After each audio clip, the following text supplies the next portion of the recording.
शैतानिर्रजीम बिस्मिल्लाहिर्रहमानिर्रहीम। दोस्तों, अॼु मां हिकिड़ो ज़रूरी मसइलो तव्हांखे बयानु करणु चाहियां थो, ॿुधाइणु चाहियां थो। इन ते अमल कयो, इन खे फैलायो, इहो तव्हां लाइ सदक़े जारी आहे। अगरि इन ते अमल कंदव त काफ़ी फ़साद ऐं गुनाह खां इंसानु बची सघे थो। मसइलो इहो आहे त ॾिसो, नानीअ जो ॾोहिटीअ खे या ॾोहिटे खे खीरु पीआरणु। खीरु मां पढ़ायां पियो अॼु आकाम तालिब इल्मनि खे, छो त गुज़री वियो त नानी अगरि ॾोहिटे या ॾोहिटीअ खे खीरु पीआरे त उनजो छा हुकुम आहे। नानी अगरि ॾोहिटे या ॾोहिटीअ खे खीरु पीआरे त उनजो छा हुकुम आहे, ॿुधी छॾिजो। नानी अगरि ॾोहिटे या ॾोहिटीअ खे खीरु पीआरींदी त उनजी धीअ जो निकाह उनजे न्याणे खां टुटी पवंदो। उनजी धीअ जो निकाह उनजे न्याणे खां छा थी पवंदो, टुटी पवंदो। उनजी धीउ उनजे न्याणे ते हराम थी वेंदी, निकाह भॼी पवंदो। सही आहे। छो भॼंदो?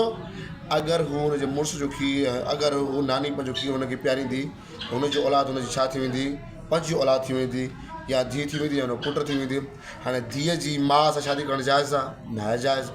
ऐं भाउ जे माउ सां निकाह करण बि जाइज़ न आहे। तंहिंजे करे इहो मसइलो हराम आहे। ऐं तमामु मां दोस्तनि खे गुज़ारिश इल्तिमास थो कयां, इन मसइले खे वाधारो कयो, शेयर कयो। इन ते रब जी ज़ात तव्हांजी छा थींदी, राज़ी थींदी। वस्सलामु अलैकुम वरहमतुल्लाह।